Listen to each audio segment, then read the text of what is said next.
Welcome back, everyone, and it's my pleasure to welcome to the show Christie Weightman. Welcome to the show. Hi, Bears. Nice to meet you today. Christie Weightman is the project coordinator for Overdose Prevention and Education Network for the Stalo Nation.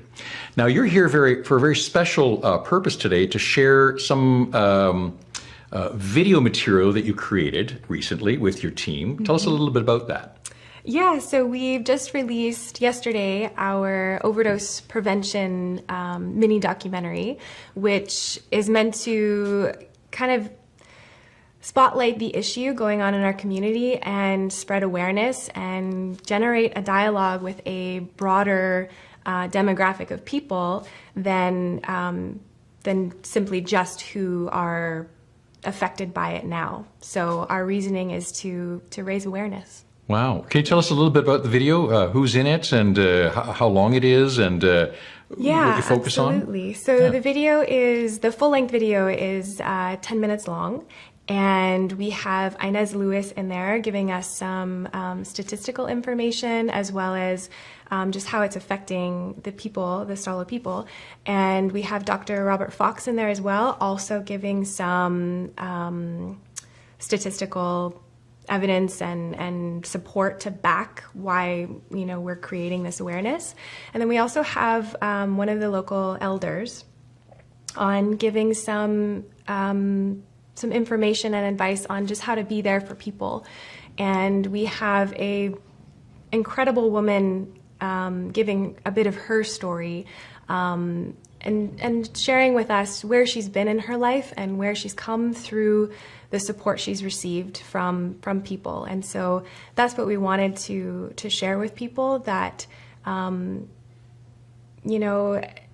can happen in life and we can all come back from anything. And so that's what we want to share, so that we can start to reduce stigma and start supporting people from a more holistic place. So, yeah, well, that's great. I mean, talking about it is the start, really, and getting that dialogue going and just creating awareness, which you're doing with this video. So now this took a bit of time. You started it, I understand, in July, but was COVID an issue putting this together? Yes, it was. So it was delayed a little bit, and then it was quite amazing. We had this idea that we wanted to run with, and somewhere along other types of dialogue, we found a collaborator or someone that was interested in collaborating on this sort of project, Dr. Mark Rodanis in town here.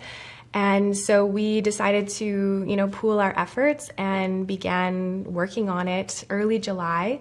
And it took a little longer than we had hoped, but because pandemic happenings and everything like that. So it took a little bit longer, but here we are. Well, here we are. And thank you so much you actually reached out to us on Facebook. Thank you for doing that. Otherwise we wouldn't even be aware that you're doing this. And so you've released the full video just yesterday. What we're going to do right now is watch just some highlights from it right now, but we'll have the full information and link on any of the postings that we do on social media. So you'll have access, all our audience will have access to watching the video. Great. Christie, thanks so much for being on the show. Really appreciate it. And best of luck with the video. Thank you so much. Right on. Thanks.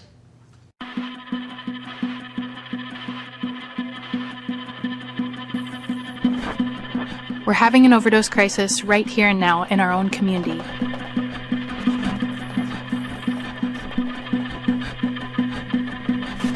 I would do my bit in the morning, get up and just power through my day. I was like a soccer mom. I was a drug and alcohol counselor, and I was the first aid person in my community. I've had people die in my arms.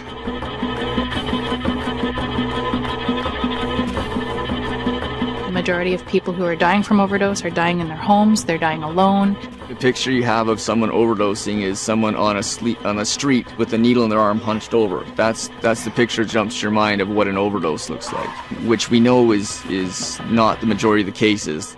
And I really didn't actually see the issue with it, except maybe the shame surrounding if somebody found out. These are our family members, our loved ones, and so that's why this conversation is so necessary. It's tragic because it's so preventable. Like, no one has to die from this.